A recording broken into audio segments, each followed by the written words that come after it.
வணக்கம். இன்னைக்கு நாம என்ன பார்க்க போகிறோம் என்றால், நேற்றைய தினம் அந்த நடிகர் அந்த கொடியை அறிமுகப்படுத்தி இருக்கிறார். அந்த கொடியில் இருக்கக்கூடிய சாதகம் பாதகங்கள் என்ன, அதைத்தான் இப்போது நாம் பார்க்க போகின்றோம்.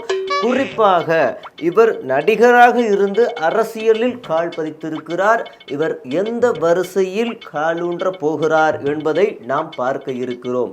நம் முன்னே இரண்டு வழிகள் இருக்கிறது. ஒன்று, சினிமாவில் கோலூச்சி அரசியலின் நாற்காலி, அதாவது நல்லா நோட் பண்ணிக்கிங்கன்னா, முதல்வர் நாற்காலியை பிடித்த இரண்டு நபர்கள். மூன்றாவதாக இந்த நடிகர் பிடிப்பாரா என்பதை பொறுத்திருந்து பார்ப்போம். அதே வரிசையில் சினிமா துறையில் கோலோச்சி அரசியலில் காணாமல் போன இந்த பட்டியலில் அவர் இடம் பிடிப்பாரா என்பதையும் நாம் பொறுத்திருந்து பார்ப்போம். அந்த வரிசையில் முதலாவதாக சிவாஜி கணேசன். சிவாஜி கணேசனாக இருந்தபோது நான் குழந்தையாக இருந்ததனால் அப்போது என்ன நடந்தது என்று எனக்கு தெரியாது. அதனால் நாம் அதை ஸ்கிப் செய்து விடுவோம். இரண்டாவதாக சரத்குமார், கமல்ஹாசன். இவர்கள் இரண்டு பேருக்குமே ஒரு ஒற்றுமை இருக்கிறது. அது என்னவென்று பார்த்தால், இவர் நேரடியாக கட்சியை அடமானம் வைத்து விட்டார், இவர் மறைமுகமாக கட்சியை அடமானம் வைத்து விட்டார்.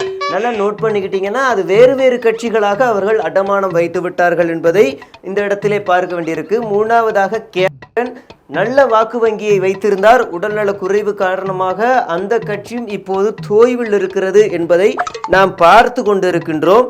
தற்போது இந்த இரண்டு வரிசையில் நடிகர் அவர் எந்த வரிசையில் இடம் பிடிப்பார் என்பதை நாம் பொறுத்திருந்து பார்ப்போம். அடுத்ததாக அவர் நேற்று வெளியிட்ட அந்த கொடி, அந்த கொடியில் இருக்கக்கூடிய சர்ச்சை நல்ல நோட் பண்ணிக்கோங்க. அந்த கொடியில் இருக்கக்கூடிய அந்த சர்ச்சையை நாம் தற்போது பார்க்க இருக்கிறோம். இதுதான் அந்த கொடி. இதில் 28 நட்சத்திரங்கள் இருக்கிறது. இந்த நட்சத்திரங்கள் சாஸ்திர சமுதாயத்திற்காக வைத்தார்களா அல்லது அந்த 28 மாநிலங்களை குறிக்கிறதா என்பதை அந்த மாநாட்டில் அவர் தெரிவிப்பார் என்பதை நாம் பொறுத்திருந்து பார்க்க முடியும். இதில் 5 நட்சத்திரங்கள், அதாவது ஐம்பூதங்கள்னு சொல்லக்கூடிய அந்த 5 நட்சத்திரங்களை அவர் குறிப்பிடுகிறாரா அல்லது திராவிட மாநிலங்கள் இந்த கேரளா, தமிழகம், தெலுங்கானா, ஆந்திரா, கர்நாடகாவை குறிக்கிறாரா என்பதையும் நாம் அந்த மாநாட்டிலே தெரிந்து கொள்ள வேண்டியிருக்கிறது. இப்போது சர்ச்சையை நாம் பார்க்கிறோம் என்றால், அதாவது சர்ச்சையில் இதில் 3 வண்ணங்கள் இருக்கிறது. இந்த 3 நிறங்கள், இந்த 3 நிறங்களை பார்த்ததும் தம்பிகள் எங்களுடைய அண்ணனின் கட்சியில் கொடியை பார்த்துதான் நடிகர் காப்பி அடித்திருக்கிறார் என்று சமூக வலைதளங்களில் பரப்பி கொண்டிருக்கின்றனர். இன்னொரு பக்கம் இது எங்களுடைய சாதி கொடி, எங்களுடைய சங்கம் கொடி, அப்படி என்று சிலர் குற்றச்சாட்டுகளை முன்வைத்து கொண்டிருக்கின்றனர். அதே தொடர்ந்து இந்த இரண்டு யானைகள் ஒரு தேசிய கட்சியின் இருக்கக்கூடிய சின்னமாக பார்க்கப்படுகிறது. இது விதிமீறல். உடனே யானையை தூக்க வேண்டும். பதிலுக்கு அணில் வாளை ஆட்டுவது போல வைத்துக் கொள்ளலாம், அல்லது வேறு ஏதாவது நட்புறவுக்காக ஆமையை கூட வைத்துக் கொள்ளலாம் என்று நெட்டிசன்கள் கூறுகின்றனர். இது ஒரு புறம் இருக்கும்போது, அந்த 2 யானையை பார்க்கும்போது நாங்க இருக்கோம் அப்படி என்றும் அதை பார்க்க தோன்றுகிறது. இன்னொரு பக்கம், இதையெல்லாம் தவிர்த்து இன்னொரு பக்கம் பார்க்கும்போது, ஒரு மனிதனுக்கு ஏதாவது ஒரு இடத்தில் பிரச்சனைகள் வரலாம். ஆனால் இந்த நடிகருக்கு எந்த படம் எடுத்தாலும் அதில் சர்ச்சை, வழக்குகள் அப்படி வந்து கொண்டே இருக்கும். ட்ரெய்லர் வந்தாலும் வழக்குகள், பாடல் வந்தாலும் வழக்குகள், அப்புறம் டிவிகே பிளஸ் டிவிகே. புரியவில்லையா? தமிழக வெற்றி கழகம், தமிழக வாழ்வுரிமை கட்சி, எங்களுக்கு தான் டிவிகே என்று அவர்களும் கிளைம் செய்கிறார்கள். ஆக கட்சி கொடியில் மட்டும் சர்ச்சைகள் இல்லை, கட்சி பெயரிலும் சர்ச்சை, இவர் நடிக்கும் படங்கள், பாடல்கள், டீசர்களிலும் சர்ச்சை, இதையெல்லாம் தாண்டி இவருடைய பெயரிலும் சர்ச்சை. ஜோசப். அடுத்ததாக நாம் என்ன பார்க்க போகிறோம் என்றால், பாடலை நாம் பார்க்க இருக்கிறோம்.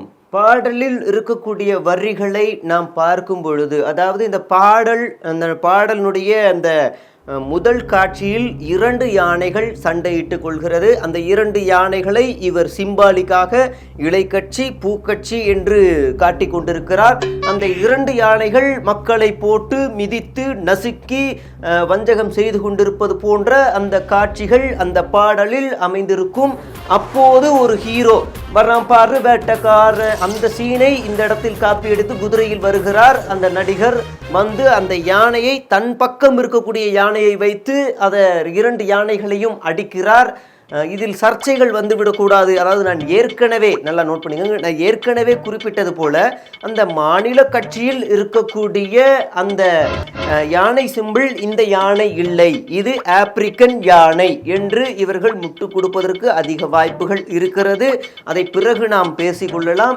தற்போது அந்த 2 கட்சிகளில் இருக்கக்கூடிய அந்த யானையை இந்த நடிகர் வீழ்த்துகிறார். இங்கிருந்துதான் அந்த பாடல்கள், அந்த வரிகள் எல்லாமே தொடங்க ஆரம்பிக்கிறது. அதில் குறிப்பாக பார்த்தோம் என்றால், சிறுசும் ரசிக்கிறது, பெருசும் ரசிக்கிறது, சிங்க பெண்கள் சிரிக்கிறது, இது எங்கே? திரையரங்கமா அரசியல் அரங்கமா என்ற கேள்விகள் நெட்டிசன்கள் வைத்துக் கொண்டிருக்கின்றனர். திரையரங்குகளில் இவரை பார்த்து சிரிக்கின்றனர், ரசிக்கின்றனர், அதெல்லாம் நல்ல விஷயம்தான். ஆனால் இவரை அரசியல் அரங்கத்தில் ரசிக்கிறார்களா ருசிக்கிறார்களா என்பதையும் நாம் பொறுத்திருந்து பார்க்க வேண்டியிருக்கிறது. அதே நேரத்தில் அடுத்த வரிகள் இவர் இந்த பாடலில் என்ன குறிப்பிடுகிறார் என்றால், மனதில் மக்களை வைத்த தலைவன் வரும் நேரம் இது, அப்படி என்று குறிப்பிடுகிறார். அப்படி இவர் இருக்க வேண்டும் என்றால் இவர் களத்தில் இறங்கி போராட வேண்டும்.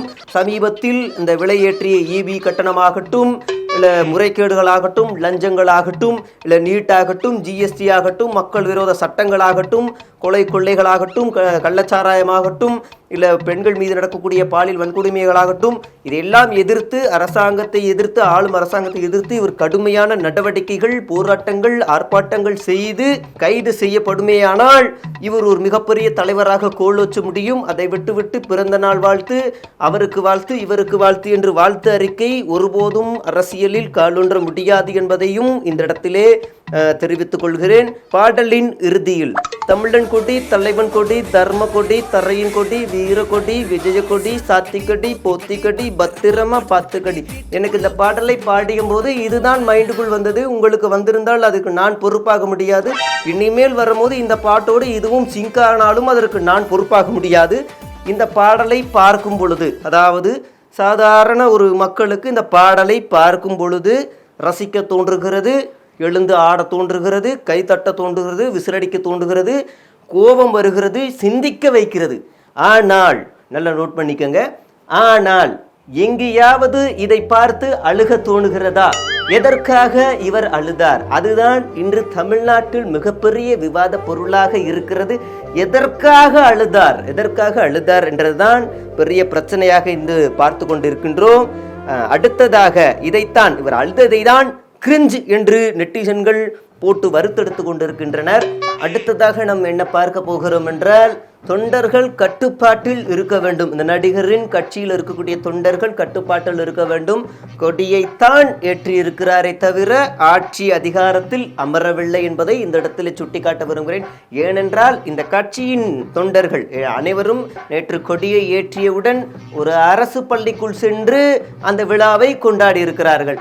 அட பைத்தியக்கார பயல்களா என்று நெட்டிசன்கள் கமெண்ட் செய்து கொண்டிருக்கின்றனர். இது தவறான விஷயமாக இது பார்க்கப்படுகிறது. அதே நேரத்தில் அந்த கண்கலகிய அந்த நிர்வாகி நேற்று ஒரு வயதானவர், அதாவது அந்த நடிகரின் தந்தையின் காலில் விழுந்ததை நீங்கள் கண்டிருப்பீங்கள். அந்த நடிகரின் தந்தை, அவர் இதற்கு முன்னால் ஒரு சமீபத்திய பேட்டியில் அவர் என்ன சொல்லியிருக்கிறார் என்பதை நீங்களே கேட்டு பாருங்கள். புஷி ஆனந்த் மேலே வேணும்னே தப்பு சொல்கிறேன்னு நினச்சிருக்கலாம். இவர் என்ன பண்ணுறாரு, மன்றத்தில் வந்துக்கிட்டு வெளியில் ஒரு பெஞ்சில் அவர் படுத்துக்கிறார். அதை ஒருத்தனை ஃபோட்டோ எடுக்க வைக்கிறார். பார்த்துக்குங்க, ஃபோட்டோ எடுக்க வச்சு அந்த ஃபோட்டோவை அந்த குரூப்பில் போடுறார், அந்த ஆன்லைன் குரூப். அந்த ஃபோட்டோவை ஒரு 50 பேரை வச்சு ஷேர் பண்ண வைக்கிறார், ஒரு 100 பேரை வச்சு லைக் பண்ண வைக்கிறார்.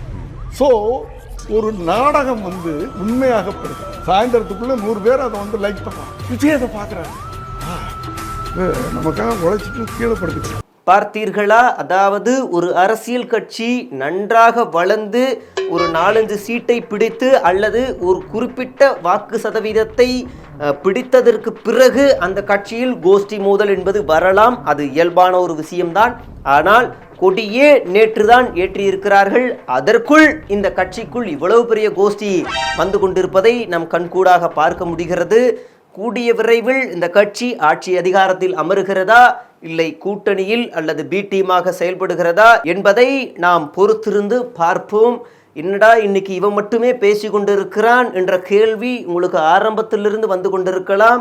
இந்த பிக்காளி பயலுக சொல்லாம கொள்ளாம இன்னைக்கு லீவு போட்டதுனால கண்டென்ட் இல்லாம இன்னைக்கு நானே இதை உளர வேண்டிய நிலைமை வந்திருக்கிறது. சில நேரத்தில் நீங்கள் 90s கேட்ட ஆடியோ, அந்த ஆடியோ வாய்ஸ் உங்களுக்கு கேட்டு இருக்கலாம். தயவு செய்து மன்னித்து விடுங்கள். நாளை வந்து விட்டார்கள் என்றால் நல்ல ஷோ தருகிறோம். இன்று அட்ஜஸ்ட் செய்து கொள்ளுமாறு தாழ்மையுடன் கேட்டுக்கொள்கிறோம்.